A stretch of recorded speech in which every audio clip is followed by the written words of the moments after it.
CBI మాజీ JD లక్ష్మీనారాయణకు ప్రాణహాని ఉందా? ఆయన ప్రాణహాని ఉంది అని అంటున్నారు. దాని గురించిన బ్రేకింగ్ న్యూస్ చూస్తున్నాం. తనకు ప్రాణహాని ఉంది అంటూ సిబిఐ మాజీ జేడీ లక్ష్మీనారాయణ విశాఖ సిపికి ఫిర్యాదు చేశారు. ఓ పెద్ద మనిషే ఇదంతా చేస్తున్నారు అని లక్ష్మీనారాయణ అంటున్నారు. పేరు చెప్పడానికి ఇష్టపడని మాజీ జేడీ కొంతమంది నాపై కుట్ర చేస్తున్నట్టుగా తెలిసింది అని అంటున్నారు. నేను సిబిఐ జేడీగా ఉన్నప్పుడు వాళ్ళకి ఇబ్బంది కలిగింది కాబట్టి ఇప్పుడు నన్ను లేపేయడానికి చూస్తున్నారు అని లక్ష్మీనారాయణ అంటున్నారు. వాళ్ళ బాస్కి రిటర్న్ గిఫ్ట్ ఇవ్వాలని కొందరు చూస్తున్నారు అని లక్ష్మీనారాయణ చెప్తున్నారు. నన్ను లేపేయడం కోసం ఓ మీటింగ్ కూడా జరిగింది అని సిబిఐ జేడీ మాజీ జేడీ లక్ష్మీనారాయణ చెప్తున్నారు. అందులో పాల్గొన్న వారే నాకు ఆ విషయాన్ని చెప్పారు అని సిబిఐ మాజీ జేడీ లక్ష్మీనారాయణ అంటున్నారు. కుట్ర పన్నుతున్న వారికి క్రైమ్ బ్యాక్గ్రౌండ్ కూడా ఉంది అని లక్ష్మీనారాయణ అంటున్నారు. ప్రచారంలో ఉన్నప్పుడే లేపేయాలని చూస్తున్నారు అని లక్ష్మీనారాయణ చెప్తున్నారు. లక్ష్మీనారాయణ సిపికి ఫిర్యాదు చేసిన తరువాత ఆర్టీవీతో మాట్లాడారు. ఆయన ఏం మాట్లాడారో చూద్దాం. అధ్యక్షుడు మాజీ సిబిఐ జేడీ వివి లక్ష్మీనారాయణ గారు మనతో పాటు ఉన్నారు. సార్ నమస్తే సార్. సార్ ఈరోజు మీరు సిపిని కలిశారు. సిపిని కలిసి మీకు థ్రెట్ ఉందని చెప్పి ఒక కంప్లైంట్ ఇవ్వడం జరిగింది. ఏం చెప్తారు సార్ దానికోసం? మనం చట్టాలు తీసుకుంటే సెక్షన్ 39 సిఆర్పిసిలో ఇటువంటి ఇన్ఫర్మేషన్ కానీ ఇటువంటి విషయాలు తెలిస్తే ఒక బాధ్యత కలిగిన పౌరుడు సంబంధిత పోలీసు విభాగానికి తెలియజేయాల్సిన బాధ్యత ఉందని మన మీద ఒక బంధనం ఉంది. కాబట్టి ఈ విషయం నాకు తెలిసింది. కొంతమంది వ్యక్తులు వాళ్ళ బాసెస్ ఎవరైతే ఉన్నారో వాళ్ళు నేను సిబిఐలో జాయింట్ డైరెక్టర్గా పనిచేస్తున్నప్పుడు వారికి నేను అసౌకర్యం కల్పించాను అని చెప్పేసి, ఇది మంచి తరుణం. ఈ ఎలక్షన్ టైంలో ఈ వ్యక్తిని కనుక మనం లేపేస్తే బాసులు ఆనందపడతారు. బాసులకు మనం రిటర్న్ గిఫ్ట్ ఇచ్చినట్టు ఉంటుంది. కాబట్టి అందరూ రెడీగా ఉండండి, మేము ఆదేశాలు ఇస్తామని చెప్పిన ఒక మీటింగ్ జరిగిందని అందులో పాల్గొన్న కొంతమంది వ్యక్తులు నాకు ఇన్ఫర్మేషన్ ఇవ్వడం జరిగింది. ఆ వ్యక్తుల బ్యాక్గ్రౌండ్ చెక్ చేసి వాళ్ళ సోషల్ మీడియా ప్రొఫైల్స్ ఇవి చూస్తే అందులో కొన్ని విషయాలు నాకు తెలిసి. సో ఇది ఆషామాషి విషయం కాదు. చాలామంది ఇలా మీటింగ్ చేసి తిట్టుకుంటుంటారు, కొట్టుకుంటుంటారు, ఇలా అంటుంటారు.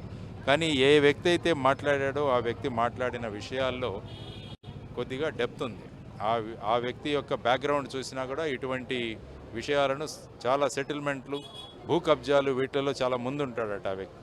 ఆ వ్యక్తికి సపోర్ట్ చేసే వ్యక్తులు చూస్తే వాళ్ళు కూడా ఈ విధంగానే ఉన్నారు. కాబట్టి ఇటువంటి ఆలోచనలు జరుగుతున్నప్పుడు మనం పోలీస్ విభాగానికి తెలియజేయాల్సిన అవసరం. ఇది తెలిసి ఎందుకులే అనుకుంటే ఏదైనా జరిగితే రేపు పోలీస్ డిపార్ట్మెంట్కే మళ్ళీ చెడ్డ పేరు వస్తుంది.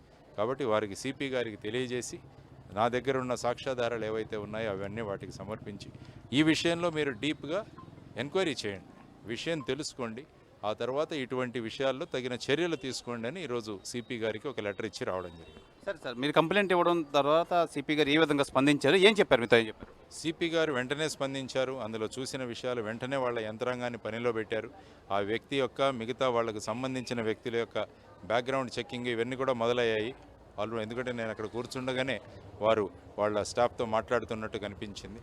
కాబట్టి ఖచ్చితంగా, ఎందుకంటే ఇది నా గురించి సంబంధించిన విషయాలు కదా, ఇటువంటి వ్యక్తులు సమాజంలో ఉండడం చాలా ప్రమాదకరం. కాబట్టి నా గురించే ఈ విధంగా ఆలోచించిన వాళ్ళు ఇంక ఎవరి గురించి కూడా ఏదైనా ఆలోచించగలరు. కాబట్టి వీటికి సరి అయిన సమయంలో వాళ్ళని ఆపడం చాలా అవసరం. అందుకనే ఈ కంప్లైంట్ ఇవ్వడం జరిగింది. సిపి గారు చాలా సానుకూలంగా స్పందించారు. తగిన చర్యలు తీసుకుంటామని వారు హామీ కూడా ఇవ్వడం జరిగింది. సరే, ఎవరైతే మీరు ఆరోపిస్తున్నారో ఆ వ్యక్తి వెనకాల ఒక నాయకుడు అయితే ఉన్నారు. ఆ నాయకుడు పెద్ద నాయకుడు అని తెలిసింది. ఏమంటారు? మీరేమంటారు? కరెక్టే.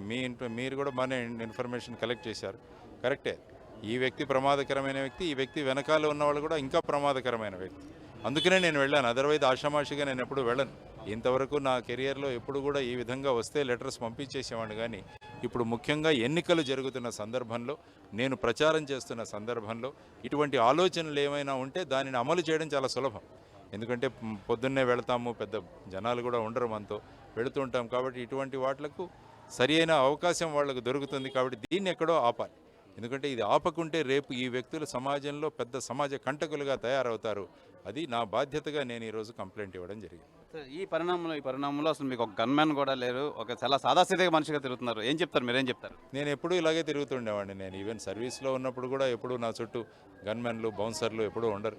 ఎందుకంటే ప్రజల్లో మమేకం అవ్వాలి, ప్రజల్లోకి వెళ్ళాలి. మనమే ఇంత గన్మెన్లో తిరిగితే మరి ప్రజలు ఎక్కడ మనల్ని కలవగలరు అన్నది సర్వసాధారణంగానే. ఈవెన్ సిబిఐలో ఉన్నప్పుడు కొన్ని లెటర్స్ వచ్చాయి. ఆ తర్వాత 2 గన్మెన్లు నాకు ఇవ్వడం జరిగింది. ఆ తర్వాత మహారాష్ట్రలో ఉన్న ఇప్పుడు ఆల్మోస్ట్ 2018 నుంచి తిరుగుతూనే ఉన్నాను నేను అక్కడ. నేను వెళతాను, ఎందుకంటే భయం అన్నది లేదు. కానీ ఈరోజు కంప్లైంట్ ఇవ్వడానికి ప్రధానమైన కారణం భయపడి కాదు, ఇటువంటి వ్యక్తుల ఎదుగుదల సమాజానికి ప్రమాదకరం, వాళ్లను నిరోధించాలి అన్నది ముఖ్యమైన సంకల్పన. సార్ అంటే మీరు సర్వీసెస్ నుంచి చాలా రోజులు అయింది, బయటకు వచ్చారు, అంటే ఎలక్షన్ టైంలోనే ఏ విధంగా చూడొచ్చు ఇది? ఎలక్షన్ టైంలో అదే చెప్పాను నేను, ఎలక్షన్ టైంలో యాక్సెస్ చాలా ఈజీ అవుతుంది, లీడర్స్ యాక్సెస్ కూడా చాలా ఈజీ అవుతుంది. ఎందుకంటే వాళ్ళు ప్రజల్లోకి వెళ్ళాలని కోరుకుంటారు, ఒంటరిగా దొరుకుతారు.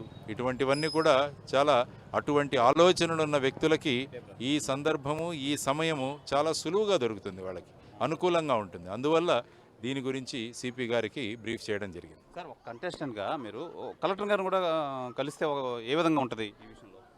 అంటే ఏంటంటే ఇప్పుడు ప్రస్తుతం ఉన్నది నా లైఫ్కి థ్రెట్, అది నివారించాల్సింది పోలీస్ విభాగం. కలెక్టరు, మిగతా యంత్రాంగం వాళ్ళు ఎన్నికలు సజావుగా జరిగేటట్టు చూడాలి. శాంతి భద్రతలు, వ్యక్తిగత సంరక్షణ ఇది కల్పించాల్సిన బాధ్యత పోలీసు విభాగం మీద. కాబట్టి సిపి గారికి ఇవ్వడం జరిగింది. ఈవెన్ కలెక్టర్ గారికి వెళ్ళినా కూడా వారు సిపి గారికే ఇచ్చేవారు లెటర్, ఈ విధంగా మీరు తగిన చర్యలు తీసుకోండి అని. అటువైపు ఒక రాజకీయవేత్త అని తెలిసి కూడా అంటే నేను ఆ దృష్టిలో చెప్తాను కలెక్టర్ గారిని. యా ఇప్పుడు ఖచ్చితంగా సిపి గారు ఈ విషయంలో ఆ సంబంధిత విషయాలను కలెక్టర్ గారికి కూడా చెప్తారు. ఎందుకంటే అందరూ కూడా ఎలక్షన్ కమిషన్ పరిధిలో ఉన్నారు కాబట్టి ఇటువంటి విషయాలు వారు ఇన్ఫామ్ కూడా చేస్తారు, ఈ విధంగా ఇక్కడ జరుగుతోంది.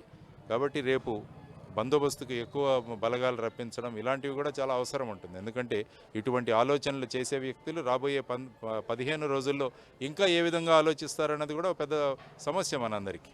సార్ ఇప్పుడైతే కంప్లైంట్ ఇవ్వడం అయితే జరిగింది, సిపి గారిని మీరు నేరుగా కలిశారు, ఒక రిటర్న్ కంప్లైంట్ అయితే ఇచ్చారు. దాని మీద ఏంటి ఎఫ్ఐఆర్ ఫైల్ చేస్తున్నారా ఏంటి, తదుపరి యాక్షన్ ఎలా ఉంటుంది? నాకు తెలిసిన విషయాన్ని వాళ్ళకి ఇచ్చాను, జనరల్గా వెరిఫై చేస్తారు. ఆ తర్వాత విషయాలను బట్టి వాళ్ళు చర్యలు తీసుకుంటారు. అంటే దాన్ని అనలైజ్ చేయడము, ఆ వ్యక్తుల బ్యాక్గ్రౌండ్ చెక్ చేయడము, ప్రొటెక్షన్ ఇవ్వడము, లేకుంటే ఏ విధంగా వాళ్ళ మీద చర్యలు తీసుకోవడం, రకరకాల చాయిసెస్ ఉన్నాయి వాళ్ళకి. ఆ విధంగా వాళ్ళు యోగ్యమైన నిర్ణయం తీసుకుంటారని నేను అనుకుంటున్నాను. అంటే ప్రధానంగా ఇప్పుడు మీకు వచ్చిన ఇన్ఫర్మేషన్ వరకు ఎవరు అసలు ఏంటి ఏం చెప్తారు మీరు దానికోసం, అసలు లోతుగా ఏం చెప్తారు మీరు? ఎందుకంటే వ్యక్తుల పేర్లు తీసుకొని వాళ్ళ ప్రైవసీ డిస్టర్బ్ చేసేంత ఇది లేదు, దానివల్ల పొలిటికల్ అడ్వాంటేజ్ కూడా తీసుకునేంత ఆ స్థాయికి నేను దిగను. కానీ ఒక సమాజంలో ఈ విధంగా ఆలోచించే వ్యక్తులు ఉన్నారు, వాళ్ళను సపోర్ట్ చేసే వ్యక్తులు ఉన్నారు, వాళ్ళ వల్ల రేపు సమాజానికి ప్రమాదం జరుగుతుంది అన్న ఉద్దేశంతోనే ఇది ఇవ్వడం జరిగింది, ఈ కంప్లైంట్. లేకుంటే మీ అందరికీ ఆ వ్యక్తుల పేర్లు ఇవి చేసేసి పెద్దగా హంగామా చేసి ఉండొచ్చునో, ఒక బాధ్యత గల పౌరుడిగా నేనేం చేయాలన్నది మాత్రమే ఈరోజు చేయడం జరిగింది. సార్ ఏం చెప్తారు ఇంకా మిగతా వాళ్ళ గురించి మాట్లాడితే, అసలు ఈ విధమైన దుశ్చర్యలు పాల్పడితే అసలు ఇది కరెక్ట్ కాదు కదా, ఏం చెప్తారు మీరు? కరెక్ట్ కాదు. యాక్చువల్గా ఇటువంటి ఆలోచనలు చేసే ధైర్యం, ఆలోచనలు రాకుండా చేయాల్సిన బాధ్యత మన శాంతి భద్రతలు ఎవరైతే ఉన్నాయో, అంటే పోలీస్ విభాగం కావచ్చు, ఇంటెలిజెన్స్ కావచ్చు, వీరందరి యొక్క బాధ్యత. కాబట్టి సరి అయిన టైంలో సరి అయిన చర్యలు తీసుకుంటే ఇలా ఆలోచించే వ్యక్తులు భవిష్యత్తులో ఇటువంటి ఆలోచనలు చేయకూడదు అన్న విధంగా, వీరిని చూసి ఇంకా ఒక 10 మంది కూడా ఈ విధంగా చెడిపోయే అవకాశం ఉంది. కాబట్టి ఇటువంటి వ్యక్తుల మీద సరి అయిన సమయంలో నిర్ణయం జరిగితే ఇటువంటి 10-15 వ్యక్తులు కూడా వాళ్ళు కూడా అలర్ట్గా ఉంటారు, ఇటువంటి ఆలోచనలు చేయరు అన్నది ముఖ్యంగా ఇందులో గమనించాల్సిన విషయం. ఫైనల్గా మీరు ఏ విధంగా ఎలా డౌట్ వచ్చింది, మీరు ఏ విధంగా కనుగొన్నారు? ఇన్ఫర్మేషన్ వస్తుంటుంది, మన చెవులు మనం తెరుచుకొని ఉంటే అనేక విషయాలు మనకు తెలుస్తాయి. సో ఆ తెలిసిన విషయమే. అప్పుడు ఆ కేసుల్లో కూడా ఒక జడ్జి గారి మీద వచ్చిన ఇన్ఫర్మేషన్ నా చెవులు తెరుచుకొని ఉన్నాను కాబట్టి ఆ ఇన్ఫర్మేషన్ వచ్చింది. కాబట్టి ఇందులో కూడా ఇన్ఫర్మేషన్ వచ్చిన తర్వాత ఇమ్మీడియట్గా వెంటనే పరిగెత్తలేదు, దాన్ని వెరిఫై చేసి ఆ వ్యక్తి సోషల్ మీడియా ప్రొఫైల్ తీసింది, ఆ వ్యక్తి ఎవరెవరితో సన్నిహితాలు ఉన్నాయి, ఎవరెవరితో స్నేహం ఉందన్నది కూడా వెరిఫై చేసి ఆ స్క్రీన్ షాట్లన్నీ తీసి అవన్నీ కూడా నా కంప్లైంట్తో జోడించి సిపి గారికి ఇవ్వడం జరిగింది. ధన్యవాదాలు, థ్యాంక్ యూ. ఇది జై భారత్ పార్టీ అధ్యక్షుడు వి లక్ష్మీనారాయణ అయితే తెలియజేస్తున్నారు. తన మీద వచ్చిన ఇది ఏదైతే ఈ ఎపిసోడ్ అయితే ఉందో వీరంతా మొత్తం దీన్ని క్షుణ్ణంగా పరిశీలించిన తర్వాత వాళ్ళ ఫేస్బుక్ అకౌంట్లు అయితే పరిశీలించి అది వాళ్ళకి ఎవరెవరితో లింక్ ఉంది, ఎవరెవరితో ఏదో ఉందని చెప్పి అంతా పక్కగా కనుక్కొని మా దగ్గర ఉన్న ఆధారాలతో నేను ఈరోజు సిపి గారిని అయితే కలవడం అయితే జరిగింది. దీని తదుపరి యాక్షన్ ఏం చేస్తారో, ఏ విధంగా చూస్తారని చెప్పి మేము కూడా దాన్ని ఫాలో అయ్యి దాని తర్వాత ఏం యాక్షన్ తీసుకోవాలనేది మళ్ళీ మేము తెలియజేస్తానని చెప్పి జై భారత్ పార్టీ అధ్యక్షుడు వివి లక్ష్మీనారాయణ అయితే తెలియజేస్తున్నారు. కెమెరామెన్ సాగర్తో శివరామకృష్ణ RTV, విశాఖపట్నం.